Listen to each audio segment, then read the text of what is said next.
This is Matrix Lord 212, and I want to talk more about Doctor Who ratings and the relationship with Disney Plus. Basically, Disney Plus is in a unique situation where it lacks content. That much is apparent. They committed to having a streaming service, but they didn't commit to basically always having enough content for that streaming service. So they, of course, are signing up other different companies, other different organizations, other shows, so that way they can have bodies on the streaming service. They need content. They need product, okay?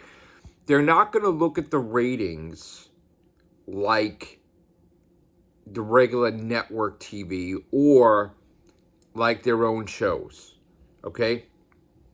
They need content. They need variety.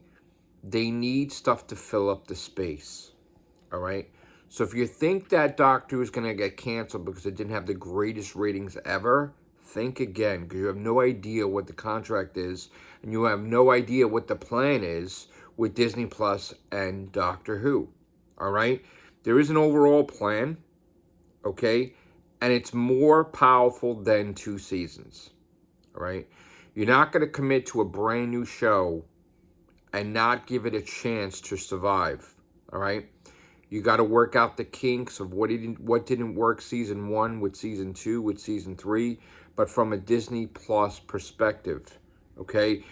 You know, whatever influence they're having, whatever they need to do to up the budget, not up the budget, whatever. They're not going to look at Doctor Who and say it has to have 10 million views, 8 million views, 9 million views, 7 million views. They're not going to look at it that way, and they're not going to cancel Doctor Who based on what you think. This is a whole different ballgame of ratings. It's not what you think. It's not that it has to have phenomenal ratings. This is a show that they put on their network, on their streaming service. They need content. They need variety. They need staying power. They need stuff that's going to stay on their streaming service and take up space. Okay? And for those of you that are like, oh, Doctor Who is not signed for a 3rd season, you have no idea what you're talking about with Disney Plus. Okay? So, just relax. And I get that there are some of my Whovian friends out there that purely hate what's going on with Doctor Who. And they're very vocal about it, and everybody has a right to be vocal.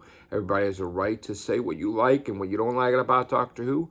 I know some of my friends are really pissed off with the actors and actresses and, you know, the doctor and the showrunner because they don't like the way they're handling the press, right? And what they're saying. But you have to have an open mind and understand that if you're Shooty Gatwa and you're being attacked by a racist person, you're going to be very vocal and you're going to answer with anger and you're going to answer where you're not going to have a filter. And you can't come after Shooty if he's responding to a racist, okay, or racist comments. It's very disrespectful, some of the stuff they said to him, and you gotta recognize that and understand that when somebody pisses you off, you get pissed as well, and maybe you're not thinking 100%.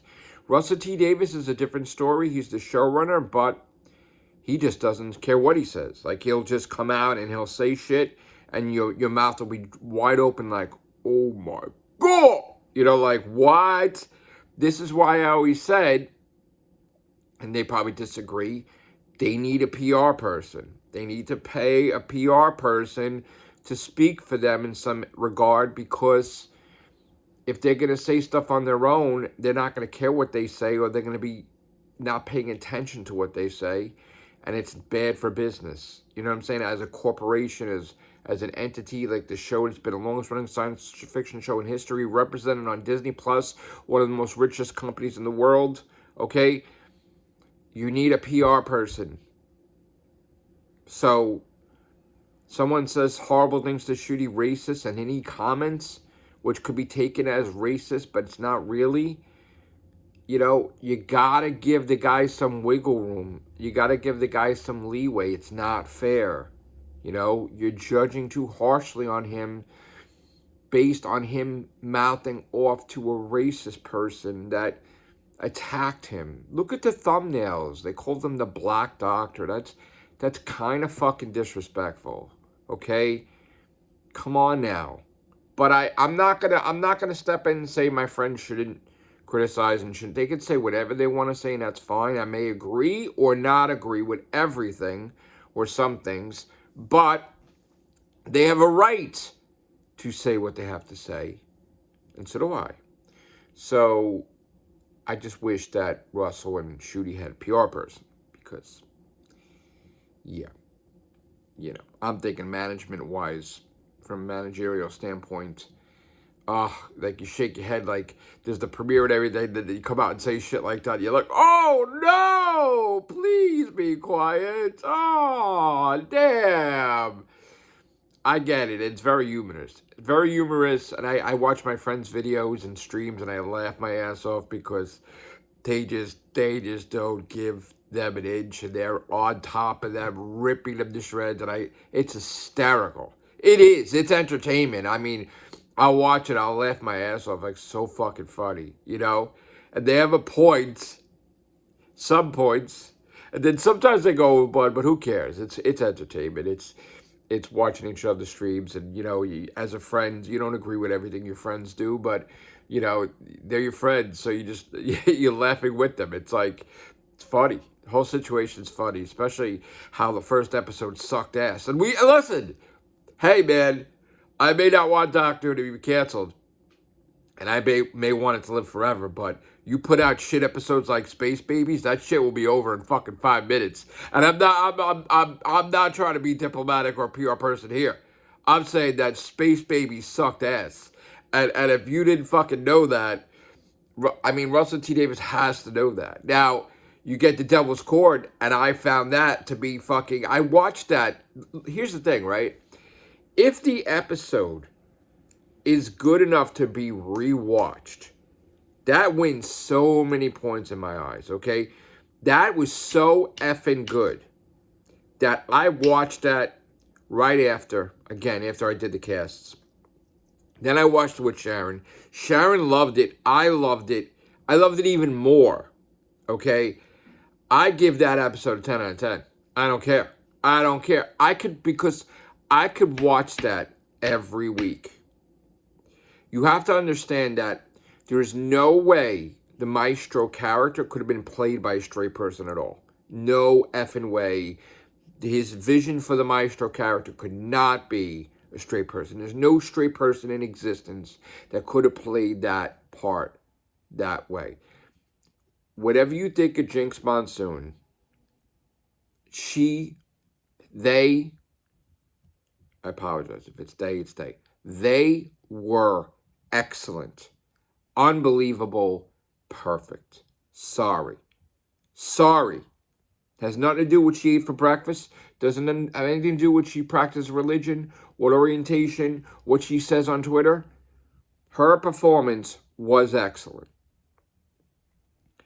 And like I said, originally I was upset about the casting, but then I told Russell Davies in a post. He liked my post. I think she may be one of the best villains that ever will be. Like, her performance, I had predicted that she was going to be a top villain. When I saw it, I was even wrong because it was even better than I expected. Okay? She is a top villain now. I would want to see her return. I'm sorry, I want to see they return. I got to get used to these pronoun things. I don't know how it works, but I want to see they return, them return. Okay? They were excellent. Excellent. Can't say anything bad about a performance. The show was so good. How do you have a shit opening episode and then a perfect fucking second episode?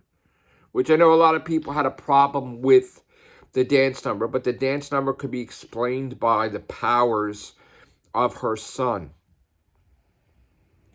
While he is harbinger of doom or whatever, he could also manipulate probably emotions and manipulate them to be happy, to dance, to gather energy. and then channel it towards destruction. Okay, so harbinger or harbin, I can't say the word right. Damn it, harbinger. Oh my God, how embarrassing, right? Anyway, the kid could have the power to manipulate emotions, and he made them do the dance number, gathered energy, probably freed his dad, which is the maestro. So there you go. All right. That was the twist at the end, that he was there, the kid. He was existing. If he's existing, the father's existing, the maestro. So there you go. All right. And by the way, thanks to my son pointing out from the subtitles that the maestro was playing the master's theme music right before the doctor went into the TARDIS. That got all messed up. She was playing the Harold Saxon theme music. So there you go. The master's coming back. It's obvious. Take care. Bye for now.